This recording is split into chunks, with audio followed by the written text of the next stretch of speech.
সুপ্রিয় শিক্ষার্থীরা, আজকে আমরা প্রকৃতি এবং প্রত্যয় নিয়ে আলোচনা করব, তবে মুখস্থ করে নয়, চমৎকার কৌশলের মাধ্যমে। আশা করি আজকে যেভাবে আমরা আলোচনা করব আপনি কখনোই প্রকৃতি প্রত্যয় এত সহজ করে কখনোই শিখেননি। তাহলে চলুন আলোচনা করি। শব্দের শেষে যদি মা থাকে, অর্থাৎ কোনো শব্দের শেষে যদি মা থাকে, তাহলে প্রত্যয় হিসাবে ইমা অথবা ইমন যে কোনো একটি ব্যবহার করলেই হবে। তাহলে চমৎকার একটি কৌশল, কোনো শব্দের শেষে যদি মা থাকে তাহলে আমরা প্রকৃতি প্রত্যয় হিসাবে কি ব্যবহার করব? ইমা ব্যবহার করতে পারি অথবা ইমন, দুইটাই রাইট হবে। আমরা এটা মনে রাখতে পারি এরকম, মায়ের দুইটি সন্তান, একটির নাম হচ্ছে ইমা, একজনের নাম হচ্ছে ইমন। তাহলে মায়ের কয় সন্তান? দুই সন্তান, একজনের নাম কি? ইমা এবং ইমন। জাস্ট ফান করে আমরা বলবো বা মনে রাখবো যে শব্দের শেষে মা থাকলে ইমা অথবা ইমন বসালেই হবে। দেখুন নীলিমা, নীলিমার শেষে আছে কি মা, তাহলে প্রকৃতি প্রত্যয় কি বসবে? হয় ইমা অথবা ইমন। তাহলে নীলিমা, নীল যোগ ইমা অথবা ইমন। তাহলে শিখে ফেললাম নীলিমার প্রকৃতি প্রত্যয় ইমা বা ইমন কেন ব্যবহৃত হলো। ওই যে কৌশল, শব্দের শেষে যদি মা থাকে তাহলে আমরা ইমা বা ইমন ব্যবহার করব।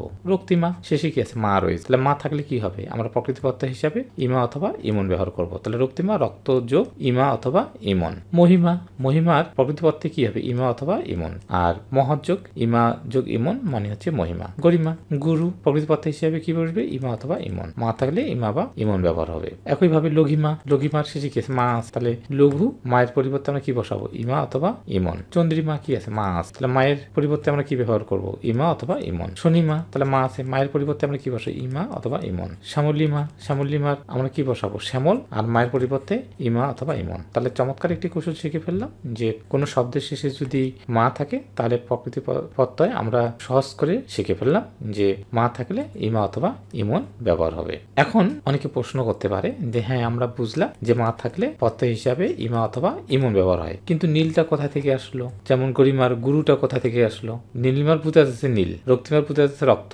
মহিমার কিন্তু বোঝা যাচ্ছে না কেন এখানে মহৎ। গরিমার মা হলে ইমা বা ইমন আমরা বুঝতে পারতেছি, কিন্তু গরিমার প্রকৃতিটা গুরু কিভাবে হলো? এবার আমরা আরেকটা চমৎকার কৌশল শিখিয়ে দিব, যে কৌশলটির মাধ্যমে আরো সহজভাবে আপনি প্রকৃতিটা এখন ধরতে পারবেন। যেমন প্রত্যয়টা ধরতে পারতেছে মা থাকলে ইমা বা ইমন, এবার আমরা যে কৌশলটা শেখাবো সেই কৌশলে আপনি শিখবেন প্রকৃতিটা কি হবে। আশা করি খুব চমৎকার ভাবে সারা জীবন মনে রাখতে পারবেন। তাহলে কৌশল নাম্বার 2, ইমা অথবা ইমন এটা হচ্ছে সংস্কৃত ভাষায় এক ধরনের তদ্ধিত প্রত্যয়। এটি মূলত অ্যাডজেক্টিভ পদের সাথে যুক্ত হয়ে গুণবাচক বিশেষ্য তৈরি করে। অর্থাৎ কোনো অ্যাডজেক্টিভের পরে যদি ইমা বা ইমন যুক্ত হয়, তারপরে যে শব্দটা গঠিত হয় সেটা অ্যাবস্ট্রাক্ট নাউন হয়ে যায়। সাধারণত কিছু ব্যতিক্রম থাকতে পারে, তবে 90% ক্ষেত্রে এটা প্রযোজ্য হবে। আচ্ছা, যাই হোক, এখন আমরা শিখতে চাই যে নীলিমার, এই যে নীলিমার মূলটা কেন নীল, রক্তিমা এর মূলটা কেন রক্ত, অথবা নীলিমা এর মানেই বা কি? নীলিমা মানে নীল রঙের গভীরতা বা বিস্তার। তাহলে নীলিমা আমরা হয়তো অনেকে বুঝি না যে নীলিমা জিনিসটা কি। তাহলে নীলিমা জিনিসটা কি?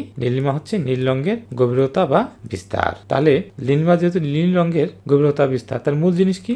নীল। তাহলে আমরা প্রকৃতি হিসেবে নীল ব্যবহার করব। আর গভীরতা বা বিস্তার অর্থে আমরা ইমা বা ইমন প্রত্যয়টা ব্যবহার হয়। তাহলে আমরা চমৎকার ভাবে শিখলাম যে নীলিমার শেষে মা আছে, মা থাকলে ইমা বা ইমন প্রত্যয় হিসেবে বসে। নীলটা কেন বসে? কারণ নীলিমা মানে হচ্ছে নীল রঙের গভীরতা, তার মানে প্রকৃতি হচ্ছে নীল, আর গভীরতা বা বিস্তার অর্থে ইমা বা ইমন প্রত্যয়টা ব্যবহৃত হতে পারে। আমরা আরো যদি বাক্য রচনা দিই, বাক্য রচনা দিয়ে আরো সহজ করে বুঝবো। আকাশের অপার নীলিমা মনকে শান্ত করে তোলে। তাহলে নীলিমা মানে কি? নীলিমা মানে হচ্ছে নীল রঙের বিস্তার। তাহলে নীলিমা হচ্ছে নীল রঙের বিস্তার। আর অপার মানে কি? সীমাহীন। এখন দেখুন, আকাশের অপার নীলিমা, আকাশটা কি অপার না? সীমাহীন না? যার শেষ নেই। তাহলে আকাশ অবশ্যই অপার বা সীমাহীন। তাহলে আকাশের অপার নীলিমা, নীলিমা মানে কি? নীল রঙের বিস্তার। আকাশ যত বড়, নীল রঙ তো তত বড়, ঠিক না? মাঝে মাঝে হয়তো সাদা রং, কালো মেঘ, সাদা মেঘ থাকতে পারে, কিন্তু আসলে আকাশ তো পুরাটি নীলই। তাহলে আমরা যখন আকাশের দিকে তাকাই, তাহলে আকাশের যে অপার নীলিমা, অর্থাৎ অন্তহীন বা সীমাহীন যে নীল রঙের বিস্তার, মনটাকে কি করে? শান্ত করে তোলে। তাহলে নীলিমা আমরা বুঝলাম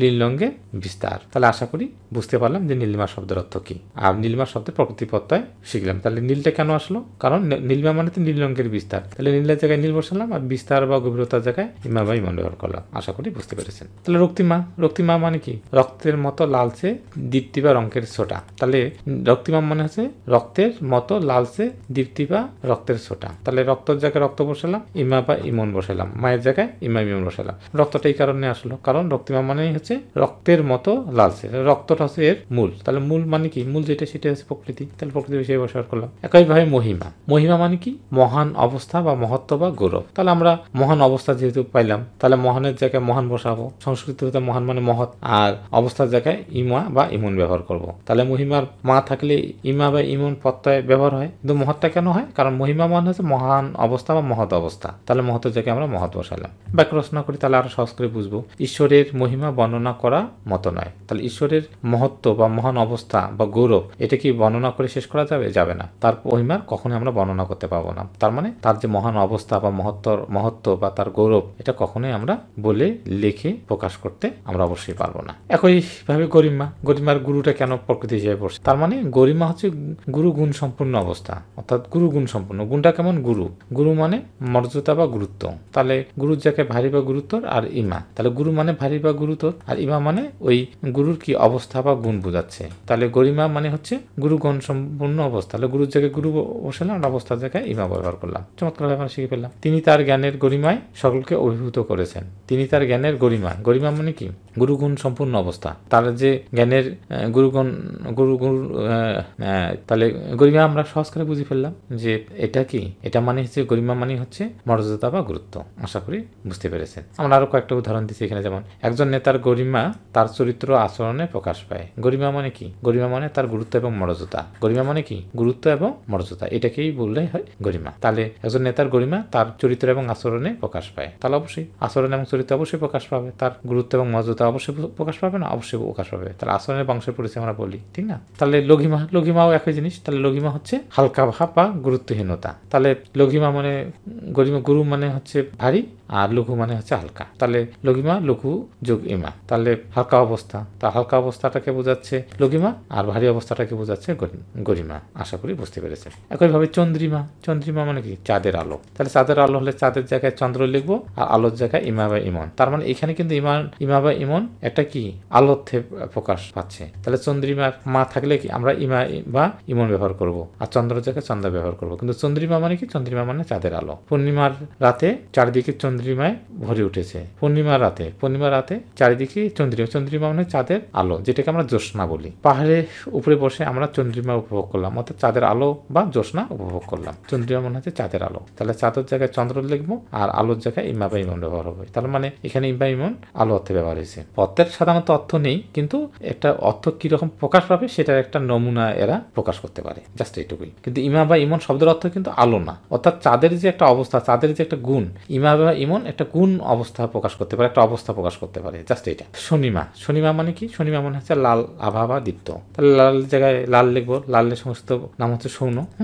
আর আভা বা দীপ্ত অর্থে আমরা ইমা বা ইমন ব্যবহার করব। অর্থাৎ চাঁদের যেমন আলো ইমা বা ইমন অর্থ ব্যবহার হয়েছে, ঠিক এখানে আভা বা দীপ্ত অর্থে ইমা বা ইমন ব্যবহৃত হয়েছে, আর লালের জায়গায় সৌন ব্যবহার হবে। শ্যামলিমা, শ্যামল যোগ ইমা, শ্যামলিমা। তাহলে শ্যামল মানে কি? শ্যামল মানে আমরা জানি সবুজ রং। রক্তিমা যেমন লাল রং, শ্যামল মানে হচ্ছে সবুজ রং। আর ইমার কি ব্যবহার হবে? তার মানে তার গুণ বা অবস্থা বোঝাবে। অর্থাৎ শ্যামলিমা মানে দাঁড়াচ্ছে তাহলে গাঢ় সবুজ রঙের দীপ্তি বা ভাব। তাহলে সবুজ রঙের যে দীপ্তি বা ভাব, লাল রঙের দীপ্তি ভাবকে আমরা রক্তিমা বলছি, সবুজ রঙের দীপ্তি বা ভাবকে আমরা শ্যামলিমা বলতেছি। অর্থাৎ সবুজ মায় সবুজ, শুধু চারিদিকে সবুজ, সেটাই হচ্ছে সবুজের কি দীপ্তি বা ভাব, সেটাকে বলতেছি আমরা শ্যামলিমা। এক কথা যদি আমরা বলি, প্রাকৃতিক সবুজ দৃশ্যটাকে বলা হয় শ্যামলিমা। যেমন আমরা যদি উদাহরণ বাক্য দিই, যেমন সবুজ মাঠে শ্যামলিমা বিস্তৃত হয়ে আছে। অর্থাৎ সবুজ মাঠে চারিদিকে কি? চারিদিকে শুধু শ্যামলিমা, অর্থাৎ সবুজময় সবুজ, ঠিক না? শ্যামলিমায় ভরা গ্রাম বাংলার শহরে কোলাহলে কি দেয়? ভুলিয়ে দেয়।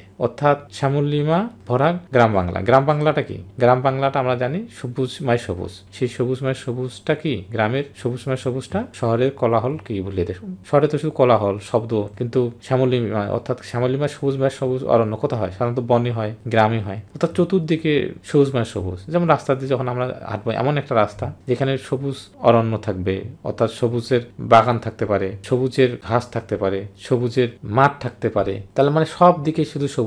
সেই সবুজ জিনিসটাকে বলা হয় শ্যামলিমা। আশা করি বুঝতে পেরেছেন। শ্যামলিমা মানে হচ্ছে সবুজ রঙের। ইমা বা ইমন প্রত্যয়টা ব্যবহার হচ্ছে সবুজ রঙের কি প্রসারতা অর্থে ব্যবহৃত হচ্ছে, বা সবুজ রঙের দৃশ্যটাই অর্থে ব্যবহার হয়েছে। তার মানে আমরা এগুলো যদি বুঝে পড়ি, তাহলে হয় কি আমাদের বুঝতে অনেক সহজ হয়ে যায়, পড়তে অনেক ভালো লাগে, আর মুখস্থ করলে আমরা তখন আমাদের ভালো লাগে না। শ্যামলিমা শ্যামলযোগীমা আমরা যদি মুখস্থ করি তাহলে এটাতে কোনো লাভ আছে? শ্যামলিমা মানেই আমরা বুঝলাম না। যখন আমরা বুঝলাম যে শ্যামলিমা মানে কি, সবুজের একটা দৃশ্য, সবুজের দৃশ্যটাকে বলা হচ্ছে কি শ্যামলিমা। সেখানে অরণ্য হতে পারে, অরণ্যের মধ্যে আমরা হাঁটতেছি, অরণ্য কি সবুজময় সবুজ, তারপর নিচে আমরা দেখলাম ঘাসের কি সবুজ, তারপরে সবুজের হতে পারে ক্ষেত, ক্ষেতের মধ্যে আমরা হাঁটতেছি, ক্ষেতটা কি পুরা সবুজ, সবুজময় সবুজ। তাহলে শহরে তো আর এগুলো আমরা পাবো না, গ্রামে আমরা এগুলো পাবো। তাহলে সেই শ্যামলিমা আমরা বুঝে ফেললাম। আশা করি বুঝে বুঝে পড়লে পড়াটা অনেক ভালো লাগে, এবং আশা করি প্রত্যয় নিয়ে আর আমার মনে হয় না কোনোদিন এই মা যুক্ত শব্দের যে প্রত্যয় কেমন হবে, অর্থ কেমন হবে, এগুলো আশা করি চমৎকারভাবে বুঝতে পেরেছেন। আজকে এই পর্যন্তই, সবাইকে অসংখ্য ধন্যবাদ।